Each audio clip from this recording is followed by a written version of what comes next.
All right. Testing 1, 2. Catherine, can you hear me? Yes, we can. Hello, everyone. Hello. Hi. Hi, Eduardo. Hi, team. How are you? I'm excited. We've got a pretty exciting presentation today to deliver to everybody. So I am recording the meeting. I have met the majority of people in the room today. We are recording, so we can send it to those that can't make the live session. But hello, Jenny, and hello, Cameron. Hello. Well, if you don't mind, our time is precious and we have a lot to get through. We'll certainly open up for some questioning at the end, but I'll deliver the presentation. And if you have some burning questions, we might just hold off on those until the end and then we can address them. Does everyone feel comfortable with that format?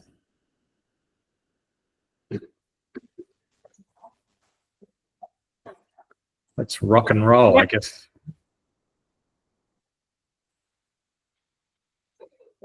All right, so Think Digital embarked on a very exciting project in collaboration with Hort Innovation. It was an opportunity where we could explore on-farm productivity with augmented reality for fruit growers. And this was an opportunity that was put up by Hort Innovation, and Think Digital threw our hat into the ring.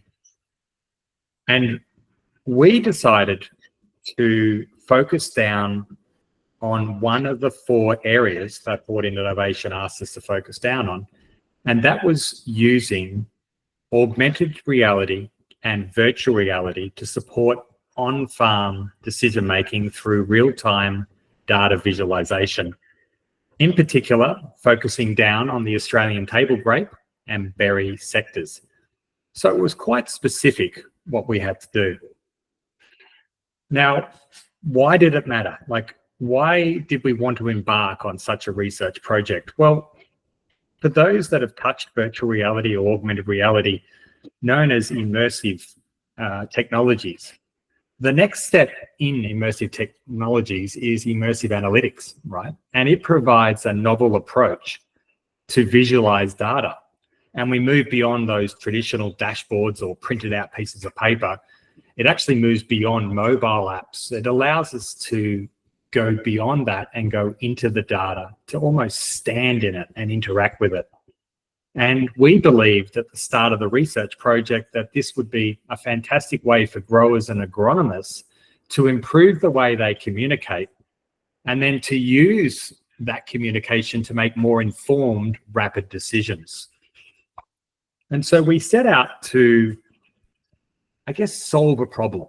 And this picture speaks 1,000 words. You know, this is potentially where we're at. Agronomists are delivering information to growers, and some of them are using iPads, not many. Most of them are printing information for the grower, and then they're trying to communicate it. And this is a great example of some agronomists trying to demonstrate some crop yield in another industry, but the concept remains the same. And in a way, the industry is still in this realm, this spreadsheet, paper-based desktop world. And there was another small problem that we wanted to solve, but a really important one. When I spoke to some agronomists, we noticed that there was this agronomist fatigue, as I started to get it coined as, where they're traveling long distances to go visit different locations. So they were the problems that we set out to achieve. Now, graphically, this is where I come to life. You know, I can see the solution. I get excited about the technology.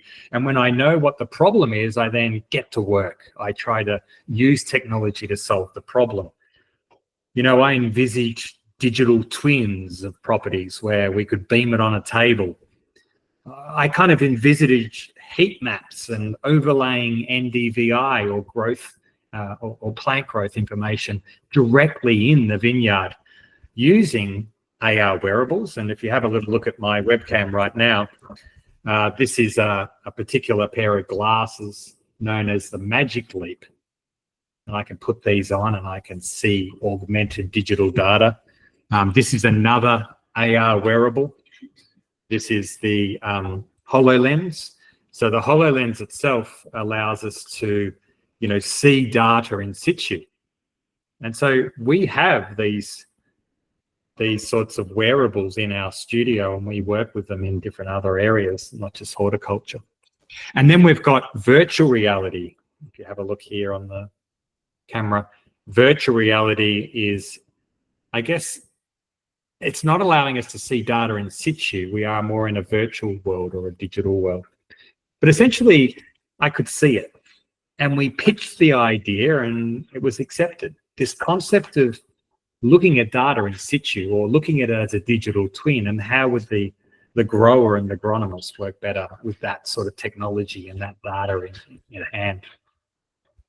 The vision is standing out in the paddock or standing out in the vineyard and looking at data. Beaming a digital twin on the table and talking to your grower and agronomist using this sort of information. So how did we go about finding the answer? Was it all up in my head? Is it Disney? Is it actual reality? Well, we wanted to go straight to the front line, and we conducted interviews, we conducted focus groups, and we popped out to farms as well and did quite a few farm visits. And we headed to Mildura, we headed to Coffs Harbour and Adelaide. And it was interesting because we were going on farm, but we were targeting those specific people: the table grapes and berry industries, the grower, the agronomist, and then we also targeted the educator, the person in agriculture or horticulture, educating the next generation of agronomists. This is some photos of our groups, focus groups, and also our farm visits. You can see us here. I'm demonstrating technologies and providing information to particular groups, and the farm walks as well, getting the growers to try the technology on, going to packing sheds and getting my head around packing sheds and maybe how the technology we could use there. And this was an essential ingredient. This is where, rather than just develop a product and hope the market wanted it, this allowed us to showcase the technology, ask specific questions, gather feedback, and then come to the conclusions.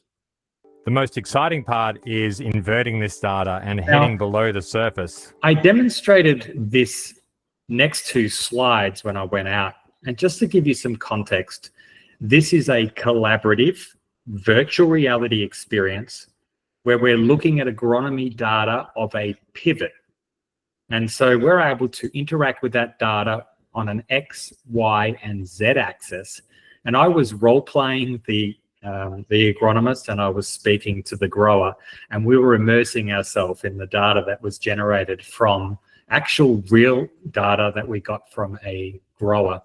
Let's have a go at that. So now we can see the data has been inverted, and just like Superman, we can almost go below the surface and look at the information. Here we can see the red markers indicating that there could be a problem in this part of the paddock. It's up to the agronomist and the grower to be discussing this, deciding what they need to do to fix the problem. But either way, what I'm trying to prove today is that we can visualize data in a whole new way by looking at the X, Y, and Z axis in a collaborative session. Well, g'day, it's Tim from Think Digital. So the next one I want to show you is when we were out at a berry grower, and I was wearing those glasses, which you could see in the frame. They are Meta glasses. They're the ones with the cameras, and they have the audio. These aren't augmented reality glasses, but essentially they're wearables, and they have a certain capacity to take in their environment.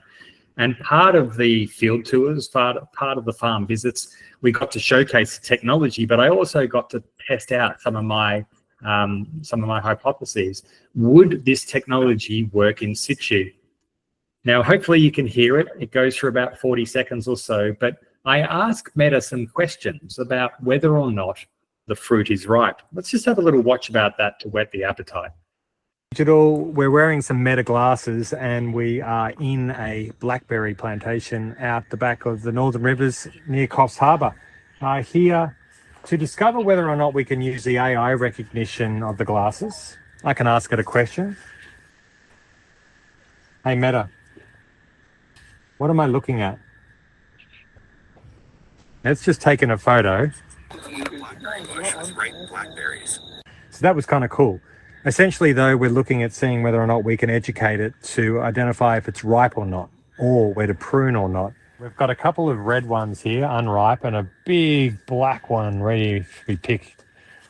Hey, Meta, is this blackberry ready for picking?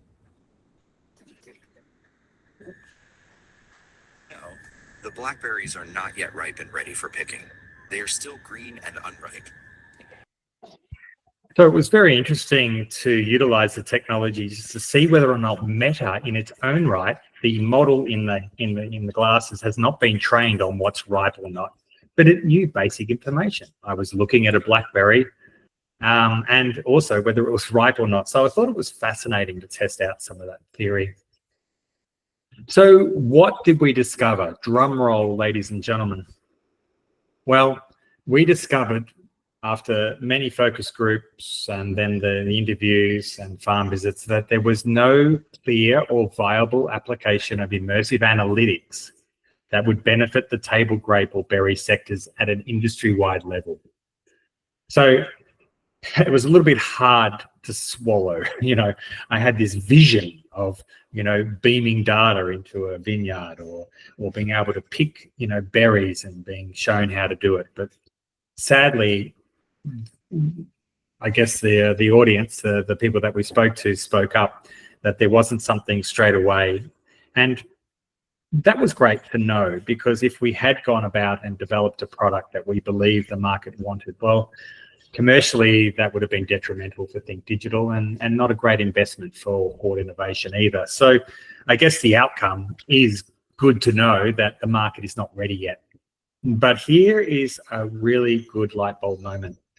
We showed the technology to lots of people, and they all said that they believed that immersive technologies, virtual reality and augmented reality, showed considerable promise to improve workforce training, safety, and development. Now, that probably didn't come as any surprise to us. We actually run a business that develops this for many industries. And so we were challenging the status quo. Could VR and AR be used in productivity or with immersive analytics? But we do believe that after several research, that the berry and the table grapes industry is not ready for immersive analytics just yet.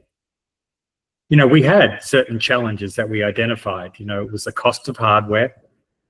Was it suitable for wet, hot conditions? Connectivity on farm was poor, although that can be improved with Starlink.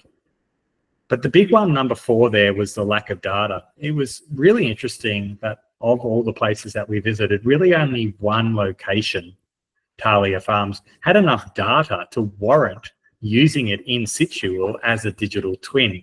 A lot of the growers just weren't capturing the data required to find the value in immersive analytics. And so, there were some challenges. You can see those in the list.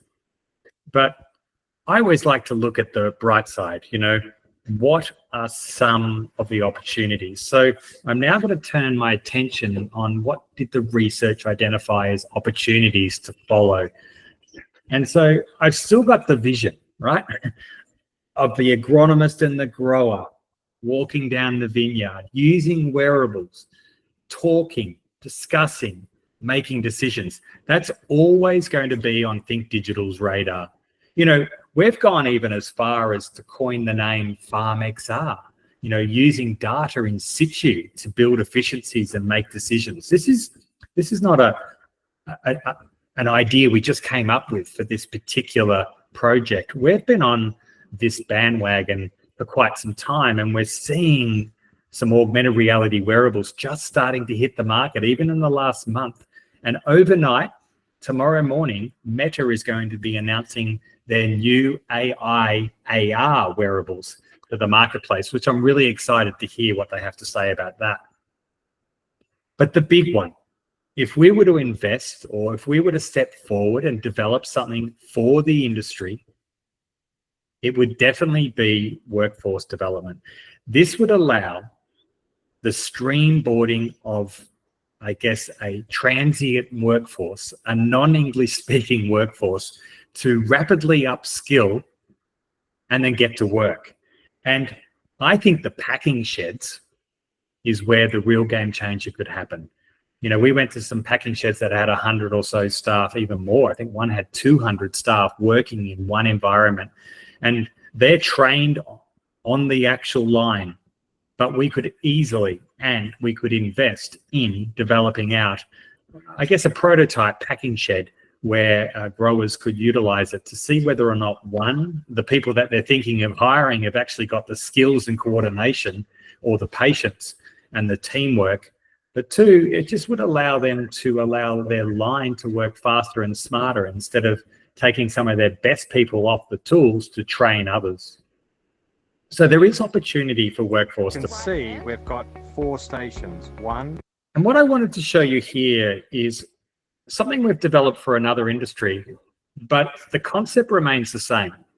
I'm in a collaborative room. I'm the trainer talking to the students or the picker, and I'm teaching them a technique, in this case, how to cut meat.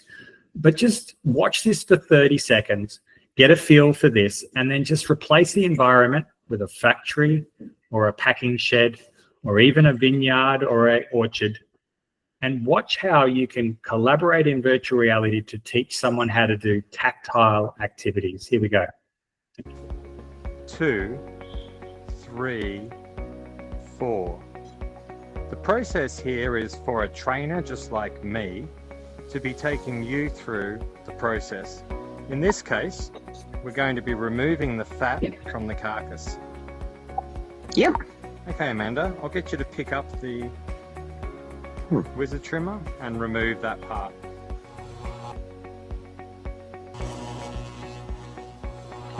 So I'm able to talk in real time, I'm able to observe, and I'm able to perform a particular task. Imagine that was just packing fruit into a box or working on the line. I think if you use your imagination, you'll understand where that could go.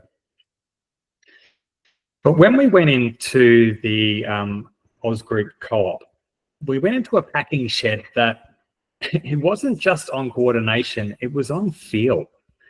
And one of the biggest challenges with virtual reality is we can't feel stuff. You know, like if we're trying to pick a piece of fruit, we wouldn't feel the piece of fruit in our hand. But that's not something that is going to be not solved. I don't know what the word is there, but I can tell you right now that coming onto the marketplace, maybe in the next year, 2 years, are things called haptics for touch.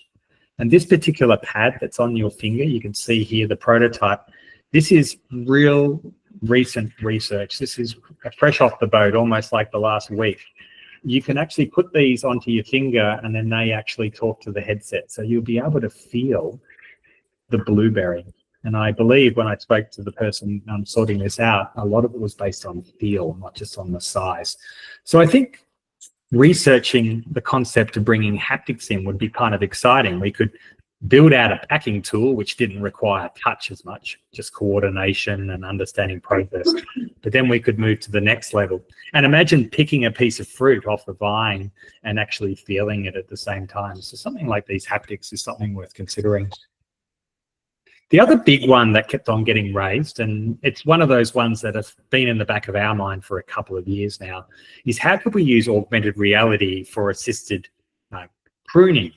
You know, how can we use it to showcase where to cut? And we explored this concept about 2 years ago with a training organization that onboarded people to go out and do pruning. And I think this is ripe for the picking. But again, it's a research assignment. Is there a product on the market that Think Digital would develop and put our name on and try and sell it to the market? I don't know.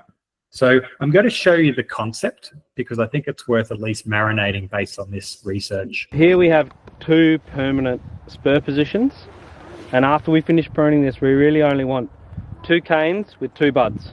Right, that's what it's meant to do. And so at pruning, we want to clean those off. If they're not at the structure that we're going to retain from pruning last year, we want to get rid of them. And then we've already eliminated some of the ones we don't want. We ideally want to take the top position out and then cut what's left to 2 buds. So there's 2 here, that's the lower one, this is the higher one. Take the top one out, what's left, cut to 2 buds. And then you end up with 2 spur positions with 2 spurs with only 2 buds on them. So you may wonder how you would build that. Well, we have built a similar application for another field. Let me just show you the video. And if you pull this idea I'm about to show you together, this is how you potentially could achieve this particular tool that would be used in the horticultural industry. So this is some video of an AI detection of diseases. And if I pause the video, what it's doing is it's using computer vision to identify where particular lesions are on animals. And so it's overlaying augmented reality, I guess it's overlaying annotations to inform us that that is a particular disease. We have trained that model to find that disease. So all you would need to do the pruning exercise is to train the model to look at a particular vine, identify where the different areas need to be cut, and then you would then overlay this style or this approach to pruning. So this would be an excellent research opportunity and potentially a product for market that would allow people to learn through augmented reality how to prune rather than being trained. They could train themselves. Now, the next thing that was often brought up was, how can we beam in our agronomist? How can we beam someone in to assist us while we're out in the vineyard? We've explored this as well. This is known as remote assistance or remote training. This is nothing new to the market, but for the point of the conversation and the outcome of the research, it's really important to showcase where this could go as well for the Hort industry.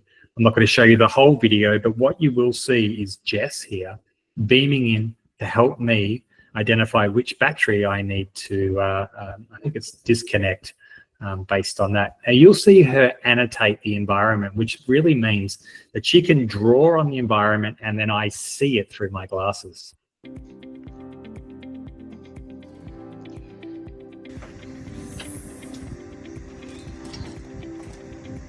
Hi, Jess. Hi, Tim. Well, we're doing a remote assist right now, but I'm recording point of view as well. Working the headset, the HoloLens 2 pretty hard. I can see here you've put a few arrows. Do you want to just remove those arrows for me? Sure. So you've got these arrows, which are in my point of view. I'm filming this from my glasses, so you can see what I'm looking at. I see Jess, I'm talking to Jess, but she's annotated the environment. So we could have this where a trainer or someone who's identifying diseases, an agronomist, etc., could beam in and see what we're looking at.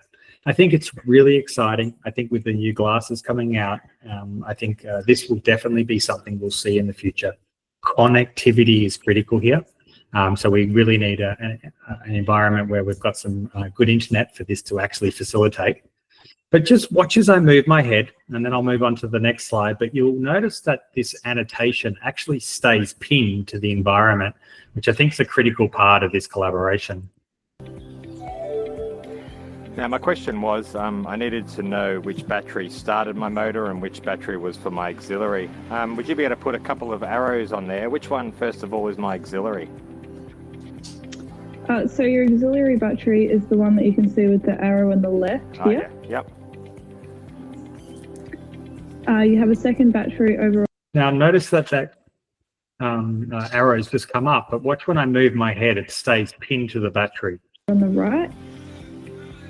You would see it just behind this arrow here. Ah, yeah, great. And so I won't demonstrate anymore, but you get the capacity and what remote training could do, and the AR wearables would allow someone to beam in and see that. The final opportunity that I believe Hort Innovation have, and we saw that there was a lack of data literacy. Like, it's all nice and fine to say we want to walk in data, we want to see digital twins, we want to make decisions based on data, but a lot of the growers, a lot of the people that we spoke to actually aren't capturing enough data for immersive analytics to actually be of benefit. And, you know, if we could take a feather from the hat of DPI New South Wales, they run the AgTech Fundamentals program or the AgTech workshops with people right across New South Wales. I think Hort Innovation potentially could run data literacy and capture workshops or a campaign to, I guess, gain traction for growers to be capturing data in the first place, because a lot of the data wasn't there for us to utilize when we wanted to bring it into AR. So worth thinking about. All right, well, we're drawing to a close now, but final recommendations. So after research and after a lot of thinking and digestion, we have decided that the final recommendations are prioritizing investment in data literacy and data capture, helping growers understand the benefits and then actually onboarding them into technology that would capture the data. And then in 2 or 3 years' time, they're probably in a position to do some data analytics. And then after that, they're probably in a position to do some immersive analytics with augmented reality wearables. Building a training tool for the sector for, I guess, packing and picking, and showcasing the technologies to growers who can then look at the proof of concepts and then say, hey, we really like that as is, we're happy to use it, or we love the technology, thank you for the proof of concept, we want to take it further now and develop it specifically for our packing shed. And maybe they could develop a digital twin that looks exactly the same as their packing shed, and they could create a virtual reality experience within that digital twin that would onboard their pickers. And then there's definitely the social and the human implications that are put aside sometimes. With this one, we really want it in the front of people, where we don't want the technology to replace people. We want it to enhance people and the skills and the tasks they do. We're not expecting to beam in a digital avatar of an agronomist to take over what the agronomist does in today's world. But what we will say is we want a digital avatar of an agronomist to be supporting the existing agronomists out there. So then they're available for the growers to interact with. There's lots of things that technology can do, but we don't want it to replace the human element, where the relationship between the grower and the agronomist is so strong. I want to acknowledge some people because this would not have been possible. This was a fantastic process to go through. But, you know, Eduardo, thank you for your support as always. Your vision is incredible for the industry. Well done. Emily Buttle, she was the one that helped us with the research. So skilled, so insightful and reliable. She headed out to all the locations with us. Adelaide University, thank you. The educators down there as well. They were great to be able to say, has this got a spot in education as well, Matt and Paul? The Australian Table Grapes Association in Mildura, they were amazing. We were able to visit up there and run the workshops, and that was fantastic to be able to meet all those people. Oz Group, thank you for opening up your sheds, providing your agronomists, and for allowing us to meet your growers. Talia Farms, thank you. SJDC Produce, I didn't get to meet you in person, but I believe there was a really good interview that went place there. And Andy Clark and Owen in the original days of us marinating the idea and I guess getting the confidence to be able to go for such a tender like this. In conclusion, well, the project has validated both opportunity and feasibility. There was a stop no-go for us to step forward with the product. We've decided to stop and take heed, wait for technology, wait for data, and no doubt in the future we'll pick it up again and run with it. The next phase requires strategic investment and strong partners. We would be more than comfortable and very interested in partnering with Hort Innovation and a grower or a packing shed to develop something for industry. We believe that's the low-hanging fruit. We look forward to future opportunities with Hort. We've got a tender coming up, I believe, at the end of this week we're putting our name into, and we are in a position now to deliver our expertise for market. So thank you for listening. Thank you for the opportunity. And that's the formal part of the presentation and the panel presentation over and done with. So thank you.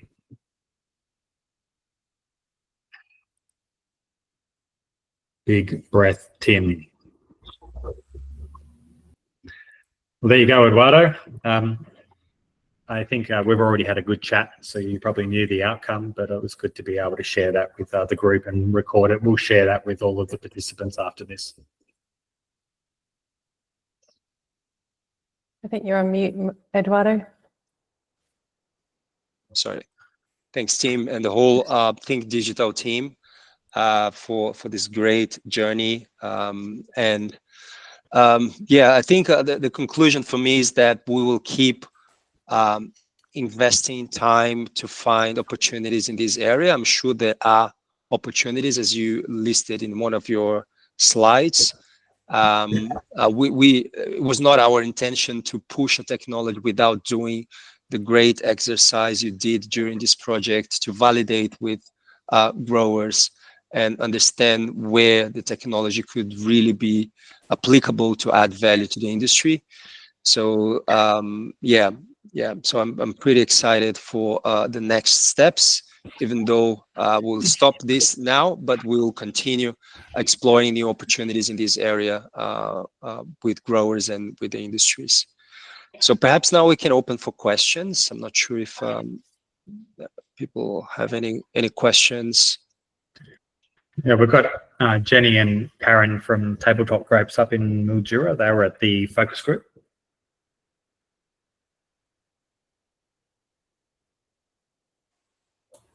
Okay. I've got a question. Just in relation to your factor of stopping based on data, are you able to provide a bit more context around that, about what type or what amount of data would be a threshold to interest, to get this sort of thing, interest in this to progress? Yep, I can answer that. So the data that seemed to be getting captured, Cameron, from most of the growers was mainly around watering. So, you know, is there enough, what's the plant health in terms of, I think it was either the water level or the soil data. And it seemed to stop there a little bit. A lot of it was under canopy as well. So we were unable to use satellite data or drone data for that particular berry industry. In answer to what data would work if we had it available.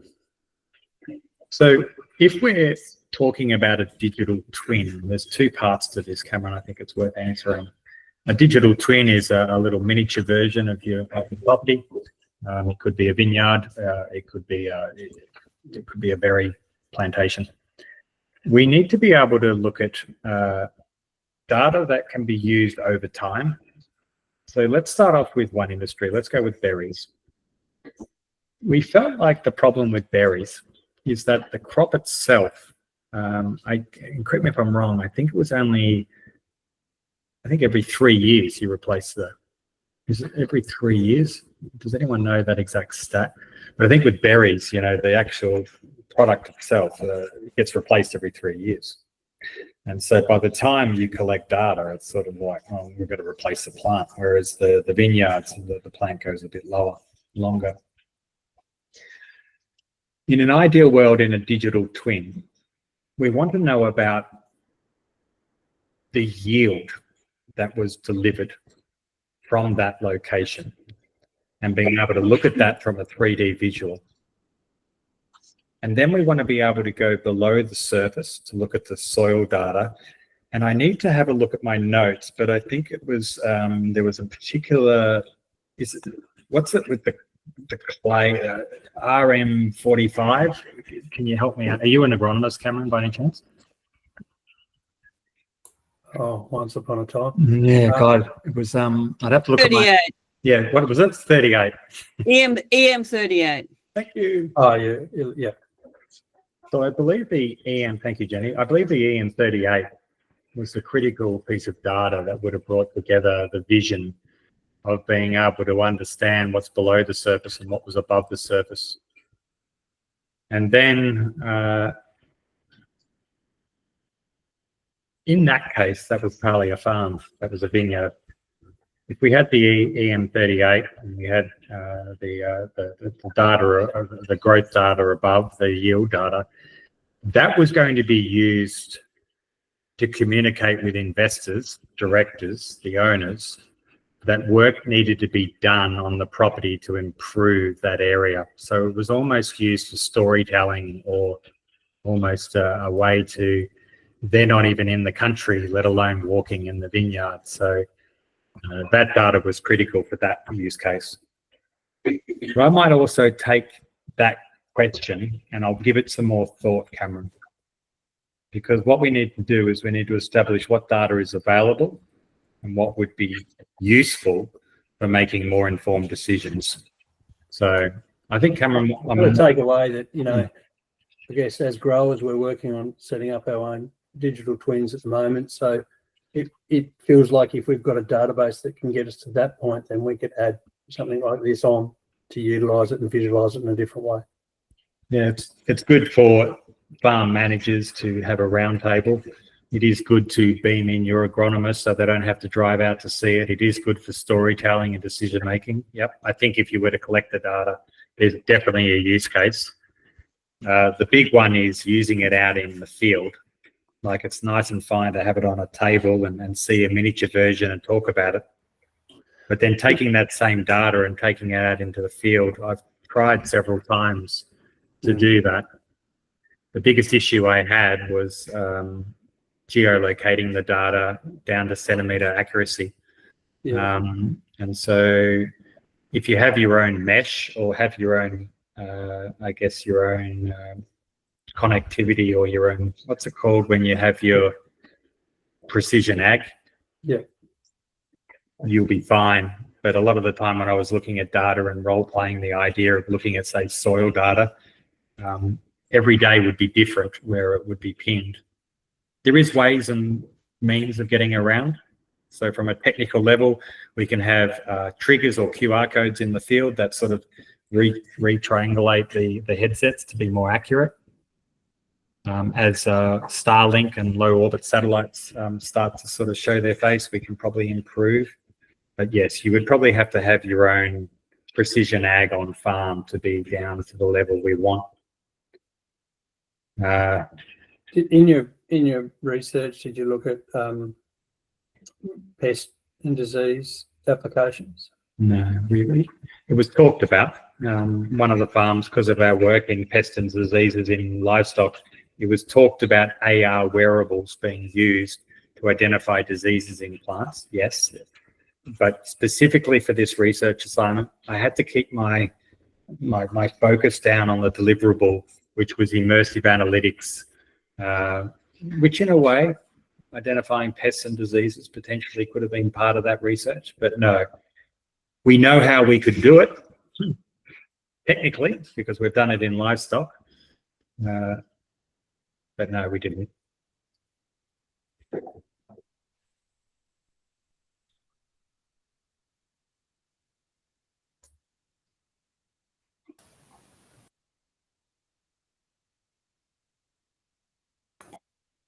Any other questions or comments before we wrap up?